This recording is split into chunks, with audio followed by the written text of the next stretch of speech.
Hello students, yesterday hope you have practiced the male reproductive system, and I told you that in the male reproductive system, testes are the primary sex organs and its structural and functional units are the seminiferous tubules. So today we will see the structure of seminiferous tubule. Seminiferous tubules. So seminiferous tubules are the structural and functional units. Structural and functional units of testes. So these seminiferous tubules are present in the testicular lobules, and here only the sperms are produced. So each testicular lobule, it is having nearly 2 to 3 seminiferous tubules. Let us just see the structure of seminiferous tubule. If you practice with me, it will be nice. So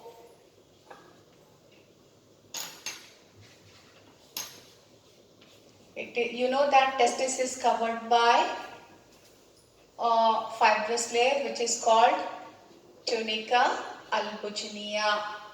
It is covered by a layer which is called tunica albuginea, and in this we'll say 1, 2 or 3 seminiferous tubules.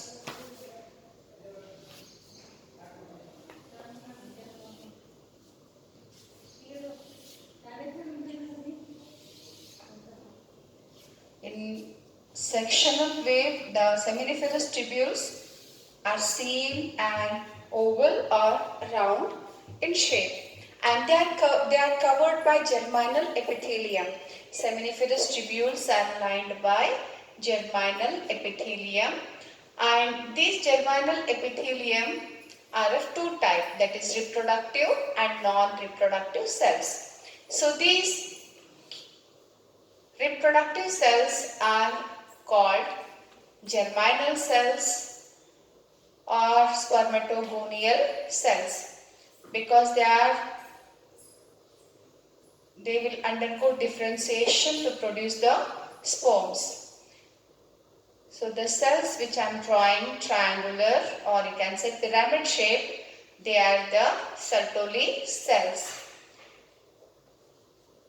So these spermatogonial cells are the modified cuboidal cells.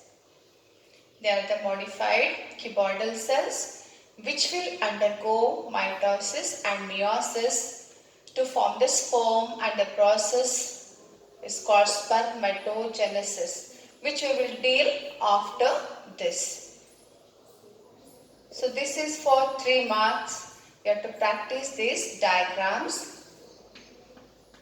and along with the explanation it will be asked for 5 marks. So seminiferous tubule, it is oval or spherical in shape, and in the testes they are present in the testicular lobule, and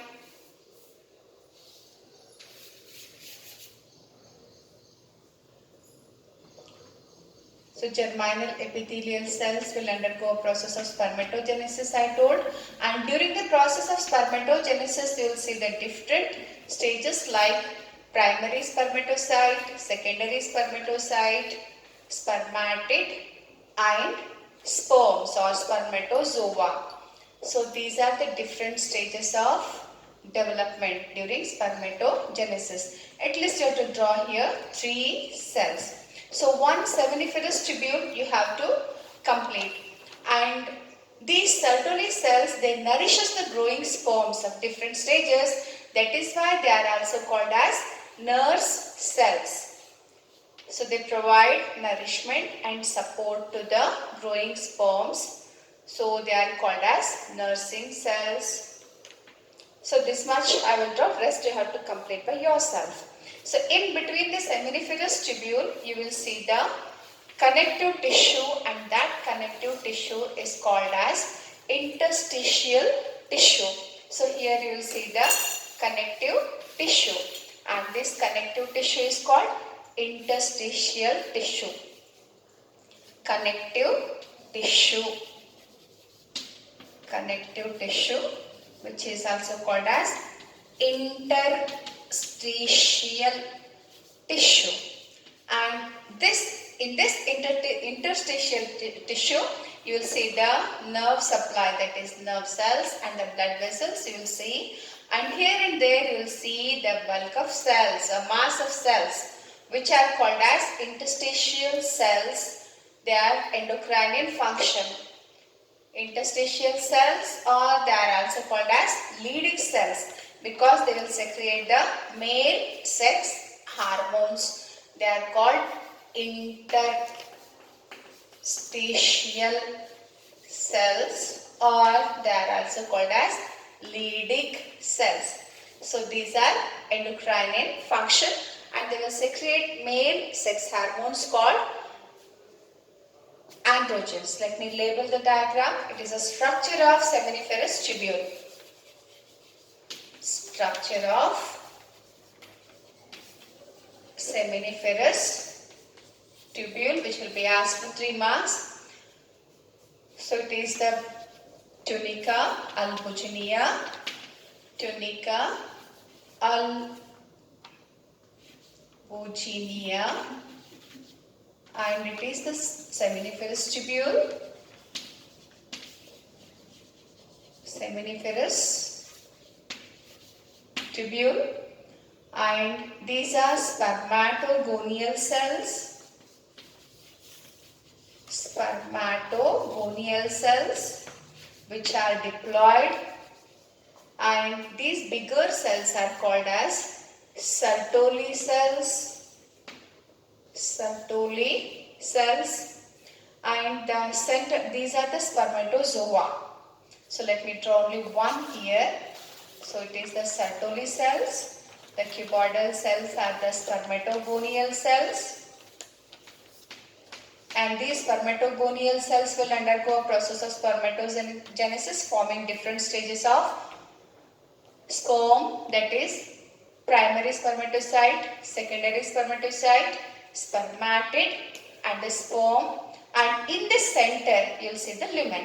In the center, you will see lumen. So it is called lumen. So all the stages of spermatogenesis we are not going to label here. This process you will read in detail in the coming periods. So structure of seminiferous tubule, let me repeat once again. Seminiferous tubules are the structural and functional units of the testis. And they appear spherical or round in cross section, transverse section when we take. So each seminiferous tubule is lined by 2 types of cells. 2 types of cells, reproductive and non-reproductive cells. Reproductive cells are called spermatogonial cells, or they are also called as sperm mother cell. From this itself, the spermatogenesis process will begin and it will form the sperm. And non-reproductive cells are called Sertoli cells, which are bigger and triangular, or you can say pyramid in shape, and they support and nourishes the growing sperms. And at the end, when the sperm is formed, it is attached to the Sertoli cell, and when it is released, when it will get detached from the Sertoli cell, and that process is called spermiation, and then it will enter into the lumen. And from the lumen, it will pass through the different accessory duct. And in between the seminiferous tubule, you will see interstitial tissue, and this connective tissue will help these seminiferous tubules in position, and also it is supplied with the nerves, blood vessels, and in the interstitial tissue, interstitial cells are also present, which are called leading cells, which is a scientist name, fans leading.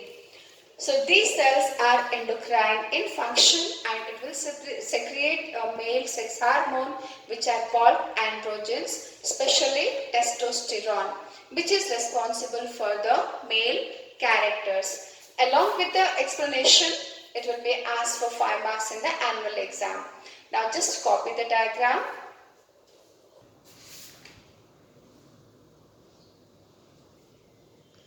And now let us go to the female reproductive system.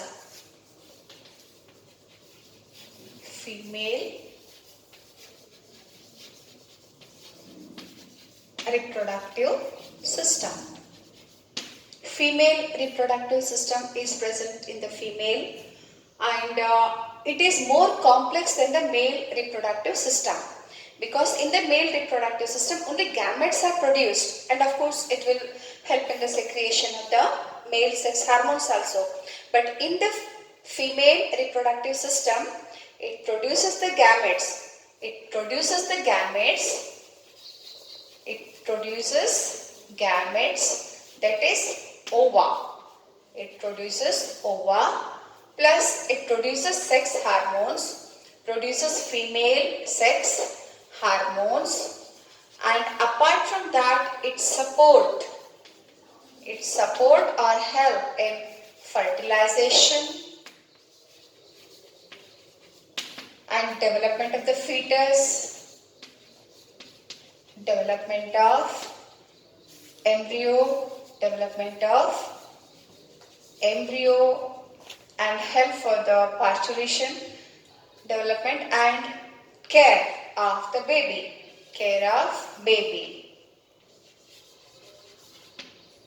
So that is why it is more complex when we compare the female reproductive system with the male reproductive system.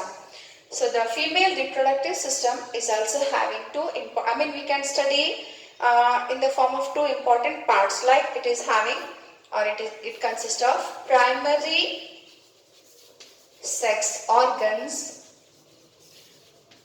Primary sex organs in the female includes a pair of ovaries which produces ova, and secondary, or you can say accessory sex organs, which include fallopian tube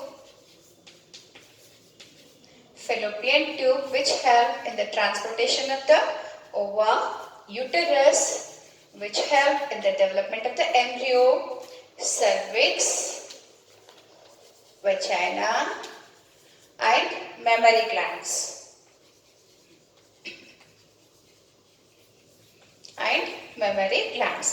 These are the secondary sex organs which will help or support primary sex organ. Now let us go to the structure of the female reproductive system. Female reproductive system will be asked for 5 marks, and it is asked for several times. Now female reproductive system. I told you that female reproductive system is important for annual theory. It is asked several times in the annual exam for 5 marks. Now female reproductive system, I told you the primary sex organs are the ovary, and these ovaries are present in the pelvic cavity, in the abdominal cavity, or you can say pelvic region. A pair of ovaries are present which are attached to the body wall by a mesenteron, or thin transparent muscles which are called mesenteron, and they are also attached to the uterus by ligaments. So these ovaries, they are connected, they are present nearer to the fallopian tube. Fallopian tube is having nearly 10 to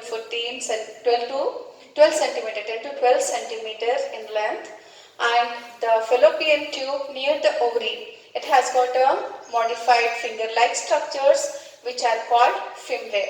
They are called fimbriae, and then a funnel-shaped dilated structure which is called infundibulum. So the fallopian tube which is present nearer to the ovary has modified. So it is modified in the form of a finger-shaped structure which are called fimbriae. And After that, you will see a dilated funnel shaped structure which is called infundibulum, and then it will continue as a narrow tubular structure, and this is called fallopian tube. And here we will identify two parts, that is ampulla nearer to the infundibulum, and then isthmus which will open in the uterus. Uterus, it is an inverted pear-shaped structure and is covered by three layers. The outer fibrous tissue layer which is called perimetrium. It protects the uterus, and inner one, that is middle one, is called myometrium. It is thick and made up of smooth muscles, and the innermost is a thin which is called endometrium, which is highly vascularized. And this endometrium, it periodically changes in during the menstrual cycle. The smooth muscle tissue, that is endometrium formation, and its shedding will take place during the menstrual cycle. And uterine cavity. So this uterine cavity opens in a cervix, which is a narrow passage, and then cervix opens into the vagina. So these are the different structures. So here the ovary help in the production of the ova, a female gamete. The ova each month, that is after every 28 days in a normal cycle, from each ovary per month one ova is produced, and ova is released in the body cavity, in the peritoneum, and then it is sucked by the fimbriae. The finger-like structures of the fallopian tube, which are called fimbriae, it will create a suction force, and that ova which is released from the ovary is sucked into the fallopian tube in the infundibulum. And this fallopian tube is lined by smooth muscles and cilia. Because of the wave-like contraction and relaxation movement of the fallopian tube will help in the propulsion of the ova in forward direction. When the ova will come in the upper part of the fallopian tube, that is in the ampullary isthmic junction, in the upper part of the fallopian tube, here the fertilization of the ova will take place and zygote is formed. Then it will undergo cleavage, then it will enter, it will pass through this ampullary isthmic junction and enters into the uterus. And after entering into the uterus, it will undergo a process called implantation on the endometrium, which is formed here in the uterus. And this uterine cavity is also called as womb, where the fetus will develop. And then after the complete development of the baby or the embryo, it will during parturition it passes through the birth canal, cervix and vagina. So uterine cavity is also called as womb, and here the embryo will develop.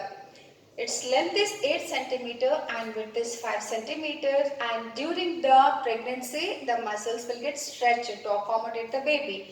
That is why usually in the female the pelvic region is broader than the male.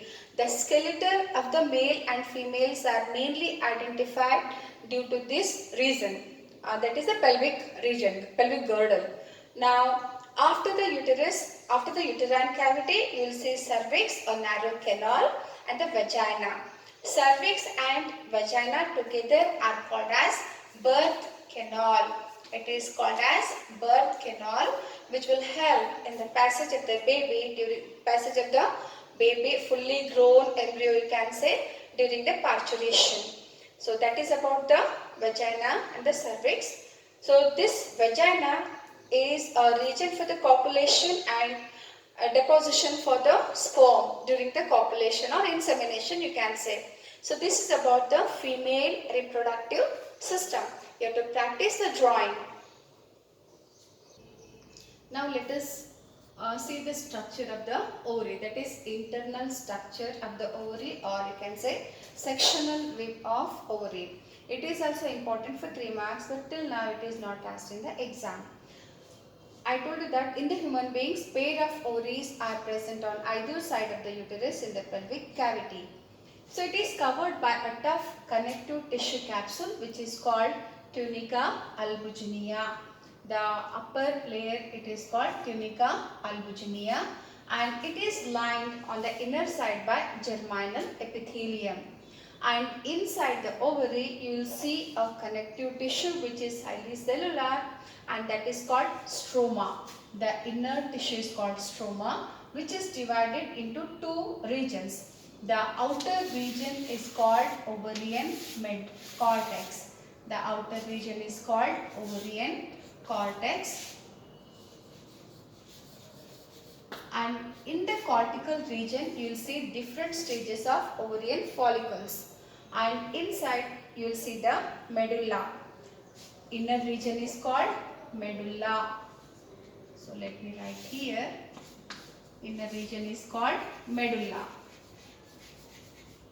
And this ovary is supplied with the blood vessels and the nerves. Now in the cortical region, I told you that you will see different stages of ovarian follicles. At birth, when the female baby is born, nearly 1 million follicle cells are present, and when during its lifetime, during female's lifetime, only 400 follicles will get mature, and in reproductive phase, during the reproductive phase, other follicles will get degenerated. After the birth, no more follicles will get added up to the ovary. So here I told you, in the cortical region you see different stages of ovarian follicle, like primary follicle, secondary follicle, and then a mature follicle which is called as Graffian follicle. Graffian follicle is a matured ovarian follicle in which ova will be developing, ova will be maturing. And during ovulation, when the ova will get matured, this ova is released from the ovary. This process, the release of ova from the Graffian follicle, or you can say from the ovary, is called ovulation.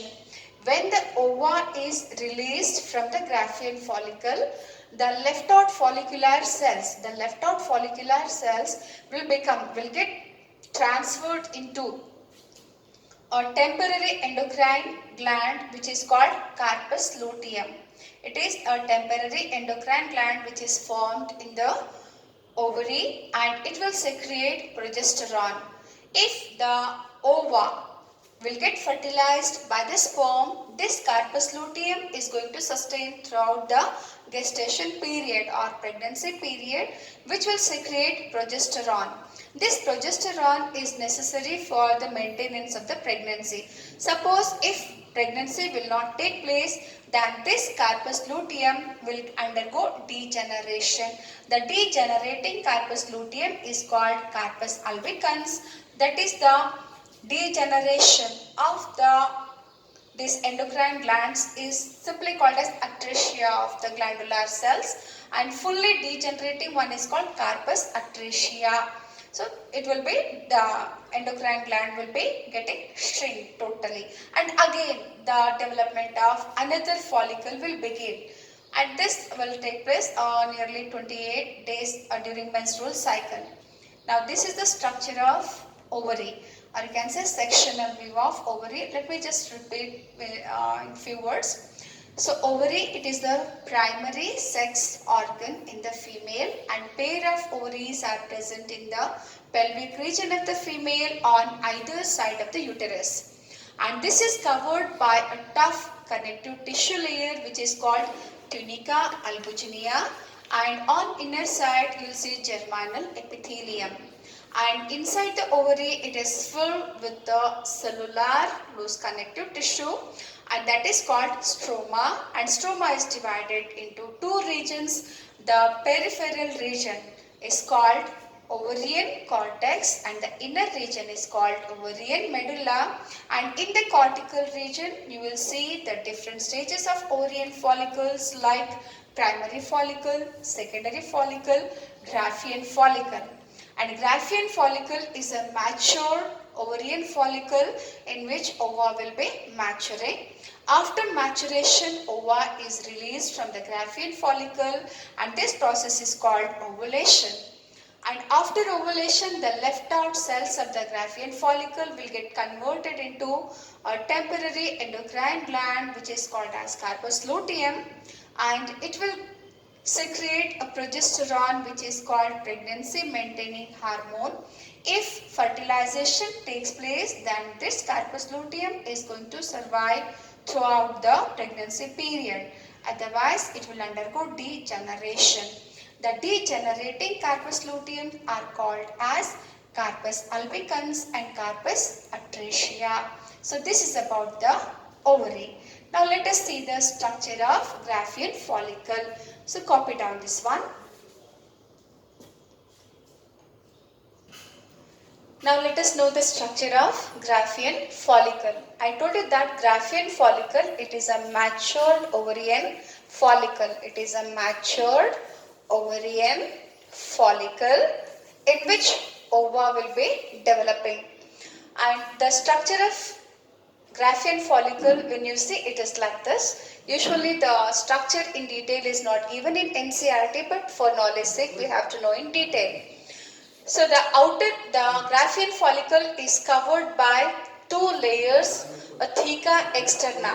Theca externa is the outermost layer of Graffian follicle, which is fibrous and connective tissue. That is, it contains connective tissue and fibers. Inner to the theca externa, theca interna is present, and this theca interna is made up of glandular cells and it is highly vascularized. It is glandular and secrete the female sex hormones called estrogen and progesterone. These are the female sex hormones which are necessary for the maintenance of the female characters. And inner to the theca interna, you will see 2 to 3 layers of glandular cells, granular cells which are called as membrana granulosa. And inner to this membrana granulosa, you will see a cavity which is called antrum. This antrum is filled with a fluid which is called liquor folliculi. It is filled with a fluid called liquor folliculi. And on one side of the membrana granulosa, you will see a group of cells which will project in the center of the antrum, and this group of cells are called cumulus oophrus. On the summit, at the top of the cumulus oophrus, you will see the maturing ova. This is about the Graffian follicle. What did I told till now? Graffian follicle is a matured ovarian follicle which is developing inside the ovary, and in the Graffian follicle, ova will be developing and maturing. It is covered by three layers.